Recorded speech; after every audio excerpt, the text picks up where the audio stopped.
Hello, welcome to me reading Harry Potter and the Chamber of Secrets, Chapter 17. Today we find out more about the heir of Slytherin.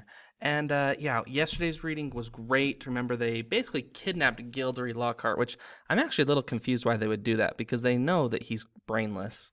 But anyway, they did that. They let's see what else happened. Oh yeah, they went into the Chamber of Secrets. They found out that Moaning Myrtle was the one who had been petrified or killed by the basilisk the time before. They also found out that let's see, yep, that it was a basilisk. Oh, Ginny Weasley's in the Chamber of Secrets. So yeah, lots of good things happen or bad things happening. Few jokes for you.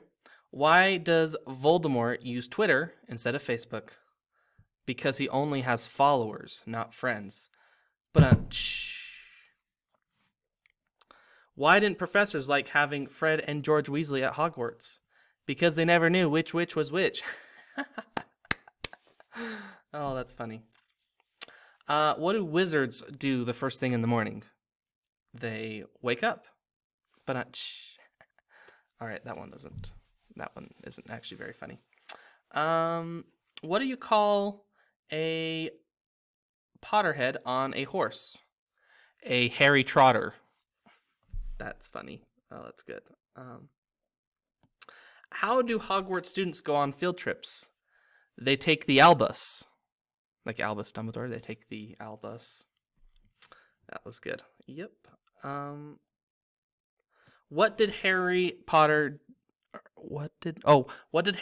wear after his hair fell out? A head wig. Oh, that's good. That's good. All right.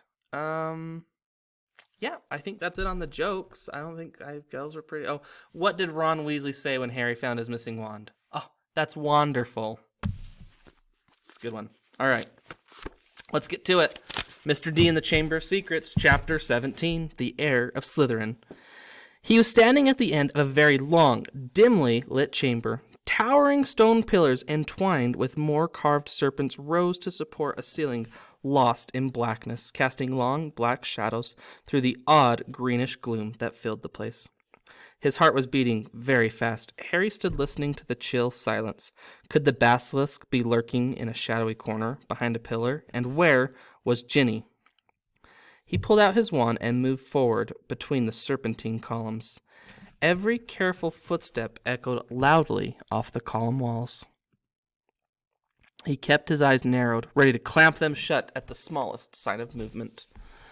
The hollow eye sockets of the stone snake seemed to be following him. More than once, with the jolt of the stomach, he thought he saw one stir.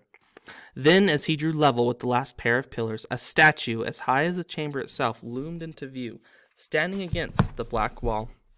Harry had to crane his neck to look up into the giant face above. It was ancient and monkeyish, with a long, thin beard that fell almost to the bottom of the wizard's sweeping stone robes, where two enormous gray feet stood on the smooth chamber floor. And between the feet, face down, lay a small, black-robed figure with flaming red hair. "Ginny!" Harry muttered, sprinting to her and dropping to his "Ginny, oh, please don't be dead. Please don't be dead." He flung his wand aside, grabbed Ginny's shoulders, and turned her over. Her face was white as marble and as cold, yet her eyes were closed, so she wasn't petrified. But then she must be. "Ginny, please wake up." Harry muttered, desperately shaking her. Ginny's head lolled hopelessly from side to side. "She won't wake up," said a soft voice. Harry jumped and spun around on his knees. A tall, black-haired boy was leaning against the nearest pillar, watching. He was strangely blurred around the edges, as though Harry were looking at him through a misted window, but there was no mistaking him. Tom? Tom Riddle? Riddle nodded, not taking his eyes off Harry's face. "What do you mean she won't wake?" said Harry desperately. She's still alive," said Riddle, "but only just." Harry stared at him. Tom Riddle had been at Hogwarts 50 years ago, yet there he stood, a weird, misty light shining about him, not a day older than 16. "Are you a ghost?" said Harry uncertainly. "A memory," said Riddle quietly, "preserved in a diary for 50 years. He pointed to the floor near the statue's giant toes.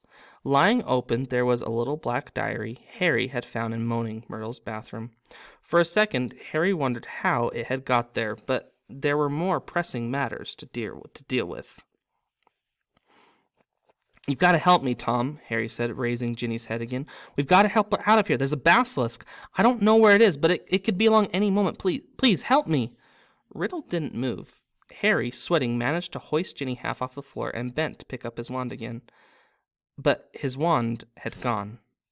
Did you see? He looked up. Riddle was still watching him, twirling Harry's wand between his long, thin fingers.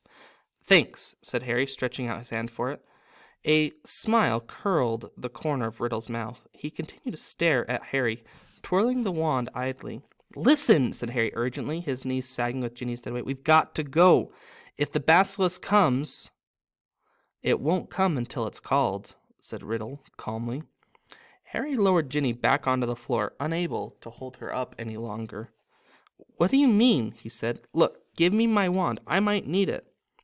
Riddle's smile broadened. "You won't be needing it," he said. Harry stared at him. "What do you mean I won't be?" "I've waited a long time for this, Harry Potter," said Riddle, "for the chance to see you, to speak to you." "Look," said Harry, losing patience, "I don't think you get it. We're in the Chamber of Secrets. We can talk later." "We're going to talk now," said Riddle, still smiling broadly, and he pocketed Harry's wand. Harry stared at him. There was something very funny going on here. "How did Ginny get like this?" he asked slowly. "Well, that's an interesting question," said Riddle pleasantly, "and quite a long story, I suppose.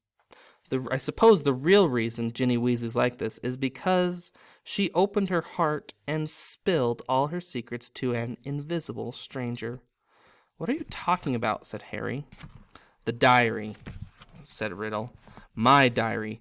Little Ginny's been writing in it for months and months, telling me all her pitiful worries and woes, how her brothers tease her, how she had to come to school with second-hand robes and books, and how," Riddle's eyes glinted, "how she didn't think the good, famous, great Harry Potter would ever like her." All the time he spoke, Riddle's eyes never left Harry's face. There was an almost hungry look in them. "It's very boring having to listen to the silly little troubles of an 11-year-old girl," he went on. "But I was patient. I wrote back. I was sympathetic. I was kind. Ginny simply loved me. No one's ever understood me like you, Tom. I'm so glad I've got this diary to confide in. It's like having a friend I can carry around in my pocket." Riddle laughed, a high, cold laugh that didn't suit him. It made the hairs stand up on the back of Harry's neck. "If I say it myself, Harry, I've always been able to charm the people I needed. So Ginny poured out her soul to me, and her soul happened to be exactly what I wanted. I grew stronger and stronger on a diet of her deepest fears, her darkest secrets. I grew powerful, far more powerful than little Miss Weasley, powerful enough to start feeding Miss Weasley a few of my secrets, to start pouring a little bit of my soul back into her." "What do you mean?" said Harry, whose mouth had gone very dry. "Haven't you guessed it yet, Harry Potter?" said Riddle softly. "Ginny Weasley opened the Chamber of Secrets." "Say what?" "Oh man, I did not see that coming. Ginny Weasley opened the Chamber of Secrets? Oh my goodness, I just do not believe it." Whew, I'm going to need a minute. Oh, I need to take a break. I can't believe that. Wow, okay, so I'm back. Breaking news, we just found out that it was Ginny Weasley who opened the Chamber of Secrets, folks. I am just in shock and awe. Ginny Weasley. Huh. Well, we better keep reading. "Haven't you guessed yet, Harry Potter?" said Riddle softly. "Ginny Weasley opened the Chamber of Secrets. She strangled the school roosters and daubed threatening messages on the walls. She set the serpent of Slytherin on 4 mudbloods and the Squib's cat." "No," Harry whispered. "Yes," said Riddle calmly. "Of course, she didn't know what she was doing at first. It was very amusing. I wish you could have seen her new diary entries. Far more interesting they became. 'Dear Tom, he recited, watching Harry's horrified face. I think I'm losing my memory. There are rooster feathers all over my robes. I don't know how they got there. Dear Tom, I can't remember what I did the night of Halloween, but a cat was attacked, and I've got paint all down my front. Dear Tom, Percy keeps telling me I'm pale and not myself. I think he suspects me. There was another attack today, and I don't know where I was. Tom, what am I going to do? I think I'm going mad. I think I'm the one attacking everyone, Tom. Harry's fists were clenched, his nails digging deep into his palms. It took a very long time for stupid little Ginny to stop trusting her diary, said Riddle, but she finally became suspicious and tried to dispose of it. And that's where you came in, Harry. You found it, and of course I couldn't have been more delighted. Of all the people who could have picked it up, it was you, the very person I was most anxious to meet.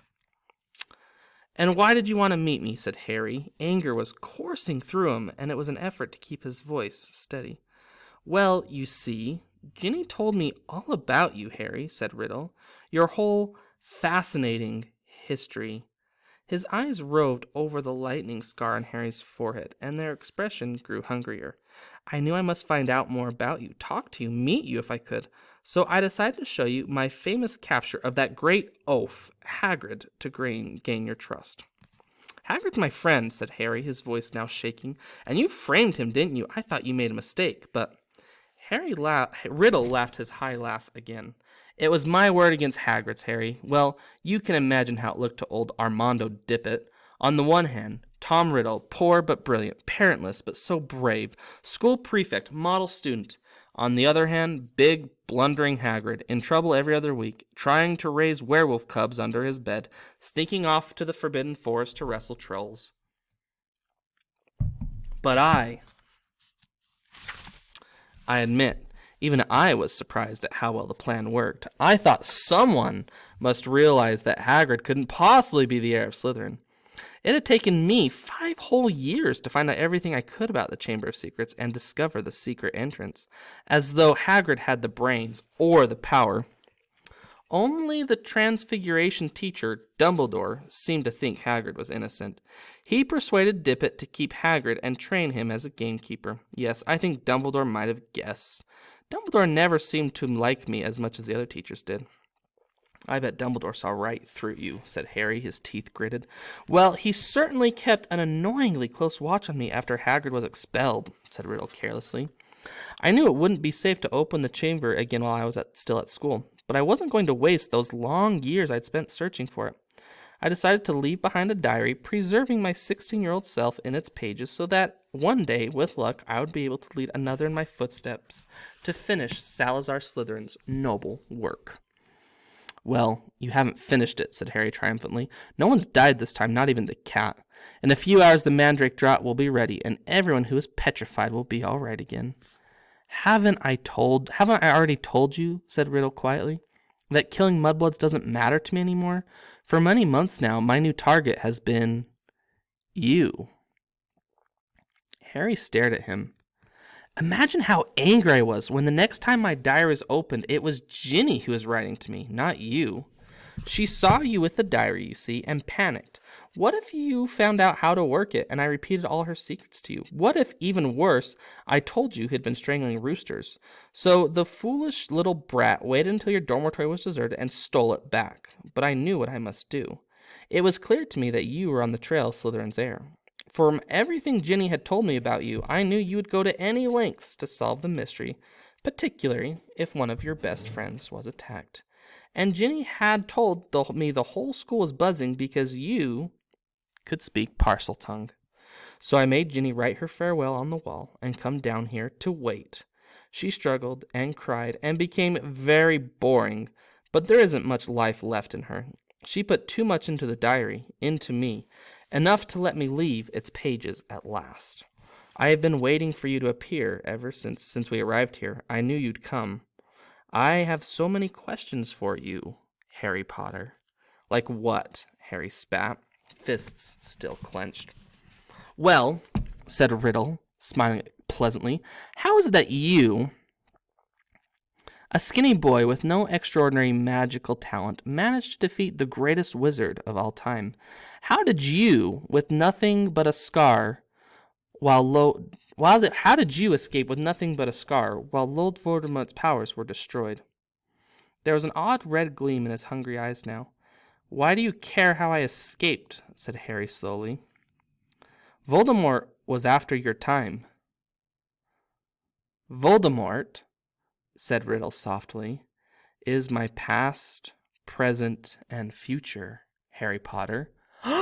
Say what? Oh my goodness, what a page turner.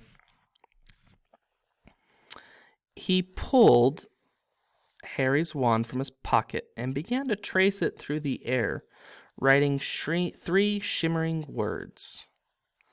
Tom Marvolo Riddle. Then he waved the wand once, and the letters of his name rearranged themselves. I am Lord Voldemort. Oh, snap! You see, he whispered, it was a name. I was already using it at Hogwarts, to my most intimate friends only, of course. You think I was going to use my filthy muggle father's name forever? In whose veins the blood of Salazar Slytherin himself through my mother's side. I keep the foul of a common muggle who abandoned me even before I was born, just because he found out his wife was a witch. No, Harry, I fashioned myself a new name, a name I knew wizards every day would one day fear to speak, when I had become the greatest sorcerer in the world.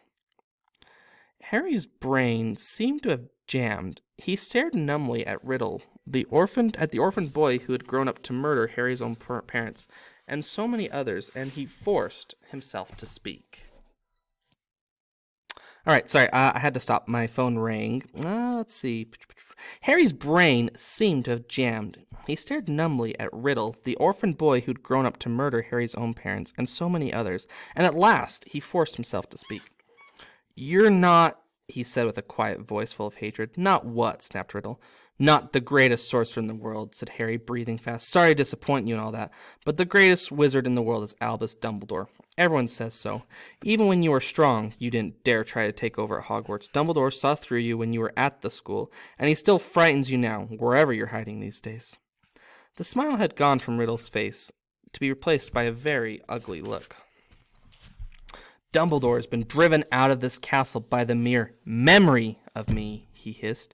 He's not as gone as you might think, Harry retorted. He was speaking at random, wanting to scare Riddle, wishing rather than believing it to be true. Riddle opened his mouth, but froze. Music was coming from somewhere. Riddle whirled around to stare down at the empty chamber. The music was growing louder. It was eerie, spine-tingling, and unearthly. It lifted the hair on Harry's scalp and made his heart feel as though it was swelling to twice its normal size. Then, as the music reached a pitch that Harry felt it vibrating in his own ribs, flame erupted at the top of the nearest pillar. A crimson bird the size of a swan had appeared, piping its weird music to the vaulted ceiling. It had a glittering golden tail as long as a peacock's and a gleaming golden talons, which were gripping a ragged bundle. A second later, the bird was flying straight at Harry. It dropped the ragged thing it was carrying at his feet, then landed heavily on its shoulder. As it folded its great wings, Harry looked up and saw it had a long, sharp golden beak and a beady black eye. The bird stopped singing. It sat still and warm next to Harry's cheek, gazing steadily at Riddle. That's a phoenix, said Riddle, staring shrewdly back at him. Fawkes, Harry breathed, and he felt the bird's golden claws squeeze his shoulder gently. And that, said Riddle, now eyeing the ragged old thing that Fawkes had dropped, is the old school sorting hat. So it was. Patched, frayed, and dirty, the hat lay motionless at Harry's feet. Riddle began to laugh again. He laughed so hard that the dark chamber rang with it, as though 10 Riddles were laughing at once. This is what Dumbledore sends his defender? A songbird and an old hat? Do you feel brave, Harry Potter? Do you feel safe now? Harry didn't answer. He might not see what use Fawkes or the sorting hat were, but he was no longer alone, and he waited for Riddle to stop laughing with his courage mounting. To business, Harry, said Riddle, still smiling broadly. Twice, in your past and my future, we have met, and twice I have failed to kill you. How did you survive? Tell me everything. The longer you talk, he added softly, the longer you stay alive. Harry was thinking fast, weighing his chances. Riddle had the wand. He, Harry, and Fawkes and the sorting hat, neither of which would be much. He, Harry, had Fawkes and the sorting hat, neither of which would be much good in a duel. It looked bad, all right, but the longer Riddle stood there, the more life was dwindling out of Ginny, and in the meantime, Harry noticed suddenly Riddle's outline was becoming clearer and more solid. If there had to be a fight between him and Riddle, it better be sooner rather than later.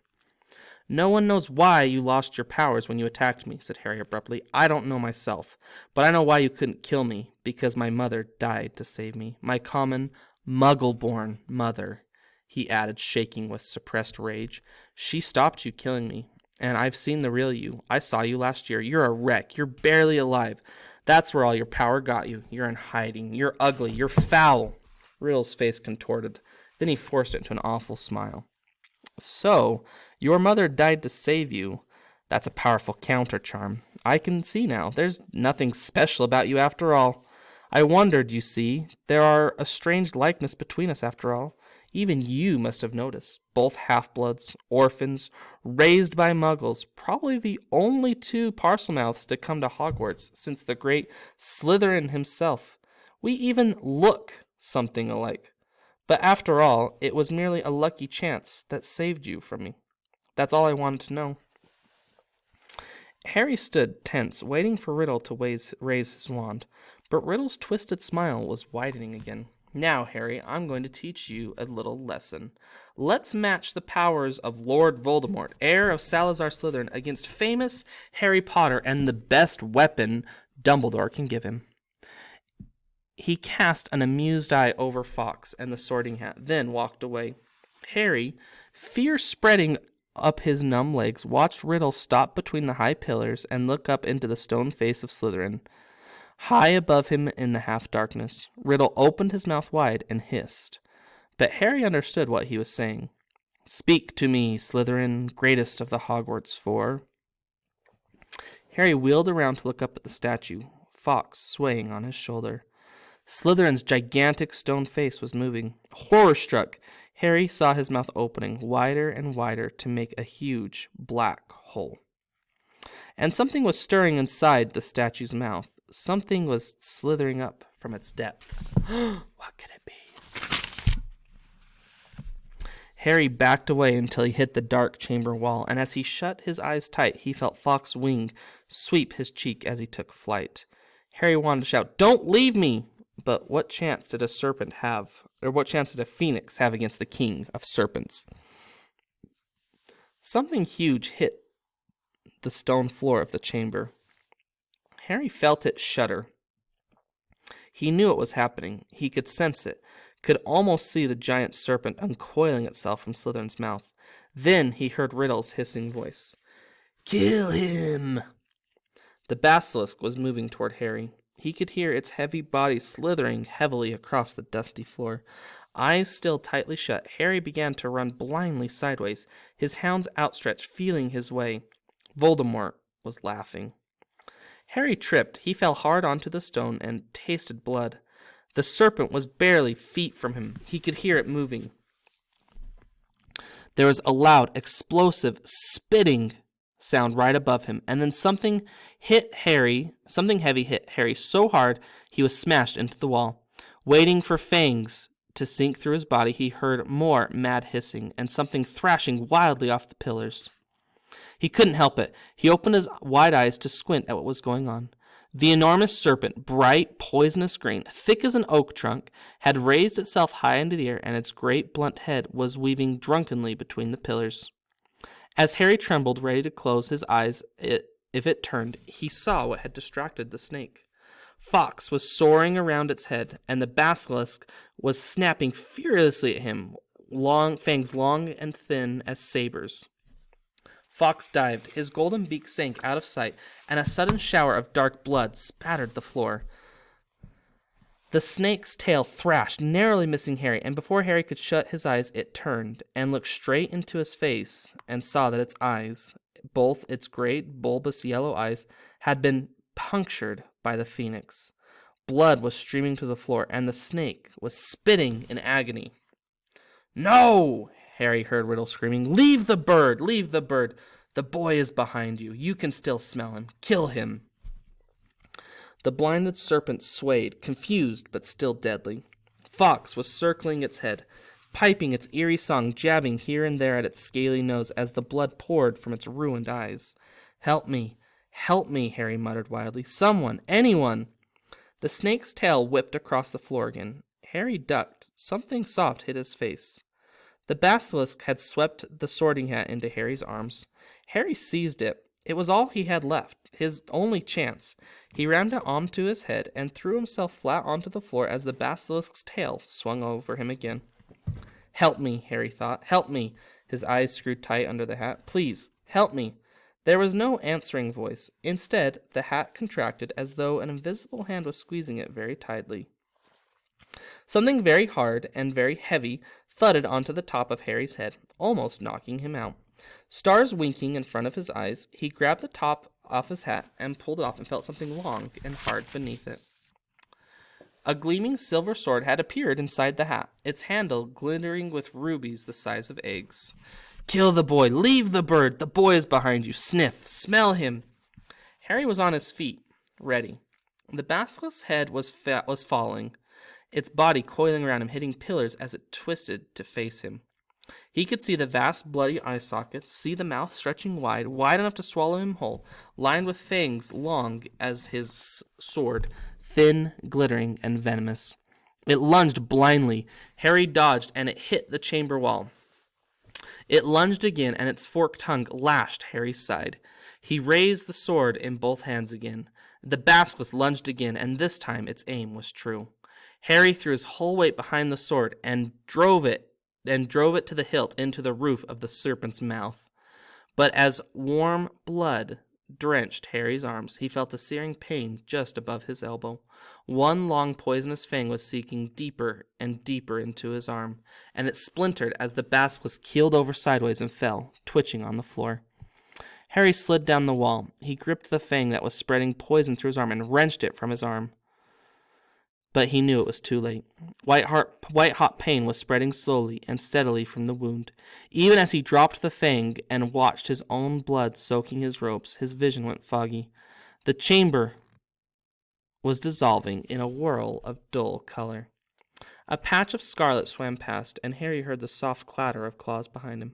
"Fawkes," said Harry quickly. "You were fantastic, Fawkes." He felt the bird lay its beautiful head on the spot where the serpent's fang had pierced him. He could hear the echoing steps, and then a dark shadow moved in front of him. "You're dead, Harry Potter," said Riddle's voice above him. "Dead. Even Dumbledore's bird knows it. Do you see what he's doing, Potter? He's crying." Harry blinked. Fawkes' head slid in and out of focus. Thick, pearly tears were trickling down the glossy feathers. "I'm going to sit here and watch you die, Harry Potter. Take your time. I'm in no hurry." Harry felt drowsy. Everything around him seemed to be spinning. "And so ends the famous Harry Potter," said Riddle's distant voice, "alone in the Chamber of Secrets, forsaken by his friends, defeated at last by the Dark Lord he so unwisely challenged. You'll be back with your dear mudblood mother soon, Harry. She bought you 12 years of borrowed time, but Lord Voldemort got you in the end, as you knew he must." If this is dying, thought Harry, it's not so bad. Even the pain was leaving him. But was this dying? Instead of going black, the chamber seemed to be coming back into focus.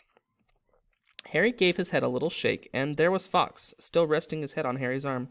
A pearly patch of tears was shining all around the wound, except that there was no wound. "Get away, bird," said Riddle's voice suddenly. "Get away from him! I said, get away!" Harry raised his head. Riddle was pointing Harry's wand at Fawkes. There was a bang like a gun, and Fawkes took flight again in a whirl of gold and scarlet. "Phoenix tears," said Riddle, quietly staring at Harry's arm. "Of course, healing powers. I forgot." He looked into Harry's face, but it makes no difference. In fact, I prefer it this way. Just me and you, Harry Potter. You and me. He raised the wand. Then, in a rush of wings, Fawkes had soared back overhead, and something fell into Harry's lap. The diary. For a split second, both Harry and Riddle, wand still raised, stared at it. Then, without thinking, without considering, as though he had meant to do it all along, Harry seized the basilisk's fang on the floor next to him and plunged it straight into the heart of the book. There was a long, dreadful, piercing scream. Ink spurted out of the diary in torrents, streaming over Harry's hands, flooding the floor. Riddle was withering and twisting, screaming and flailing, and then he was gone. Harry's wand fell to the floor with a clatter, and there was silence. Silence, except for the steady drip, drip of ink still oozing from the diary. The basilisk venom had burned a sizzling hole right through it. Shaking all over, Harry pulled himself up. His head was spinning as though he'd just traveled miles by flue powder. Slowly he gathered his wand together and the sorting hat, and with a huge tug retrieved the glittering sword from the roof of the basilisk's mouth. There came a faint moan from the end of the chamber. Ginny was stirring. As Harry hurried toward her, she sat up. Her bemused eyes traveled from the huge form of the dead basilisk over Harry in his blood-soaked robes, then to the diary in his hand. She drew a great shuddering gasp, and tears began to pour down her face. Harry, oh Harry, I tried to tell you at breakfast, but I couldn't say it in front of Percy. It was me, Harry, but I swear I didn't mean to. Riddle made me do it. He took over, and how did you kill that thing? Where's Riddle? The last thing I remember is him coming out of the diary. It's all right, said Harry, holding up the diary and showing Ginny the fang hole. Riddle's finished. Look, him and the basilisk. Come on, Ginny. Let's get out of here. I'm gonna be expelled. Ginny wept as Harry helped her awkwardly to her feet. I looked forward to coming to Hogwarts ever since Bill came, and now I'll have to leave. What'll Mum and Dad say? Fawkes was waiting for them, hovering in the chamber entrance. Harry urged Ginny forward. They stepped over the motionless coils of the dead basilisk, through the echoing gloom, and back into the tunnel. Harry heard the stone doors close behind them with a soft hiss. After a few minutes' progress up the dark tunnel, a distant sound of slowly shifting rock reached Harry's ears. Ron! Harry yelled, speeding up. Ginny's okay. I've got her. He then heard Ron give a strangled cheer, and they turned the next bend to see his eager face staring through the sizable gap he had managed to make in the rockfall. Ginny! Ron thrust an arm through the gap in the rock to pull her through first. You're alive. I don't believe it. What happened? How? What? Where did that bird come from? Fawkes had swooped through the gap after Ginny. He's Dumbledore's, said Harry, squeezing himself through. How come you have got a sword? Said Ron, gaping at the glittering weapon in Harry's hand. I'll explain when we get out of here, said Harry with a sideways glance at Ginny, who was crying harder than ever. But later, Harry said shortly. He didn't think it was a good idea to tell Ron yet who'd been opening the chamber. Not in front of Ginny, anyway. Where's Lockhart? Back there, said Ron, still looking puzzled but jerking his head up towards the tunnel toward the pipe. He's in a bad way. Come and see. Led by Fawkes, whose wide scarlet wings emitted a soft golden glow in the darkness, they walked all the way back to the mouth of the pipe. Gilderoy Lockhart was sitting there, humming placidly to himself. His memory's gone, said Ron. The memory charm backfired. He hit him instead of us. He hasn't got a clue who he is, or where he is, or who we are. I told him to come and wait here. He's a danger to himself. Lockhart peered good-naturedly up at them all. Oh, hello, he said. Odd sort of place this is. Do you live here? No, said Ron, raising his eyebrows at Harry. Harry bent down and looked up the long, dark pipe. Have you thought how you're going to get us back up this? He said to Ron. Ron shook his head, but Fawkes the Phoenix had swooped past Harry and was now fluttering in front of him, his beady eyes bright in the dark.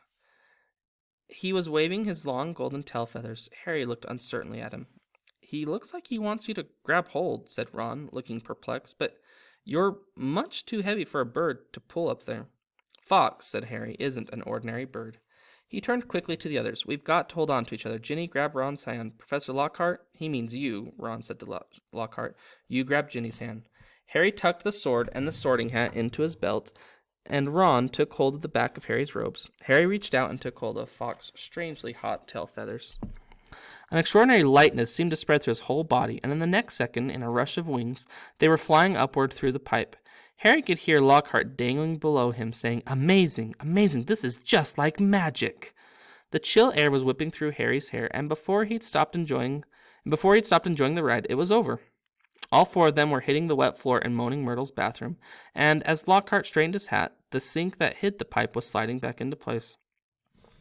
Myrtle goggled at them. You're alive, she said blankly to Harry.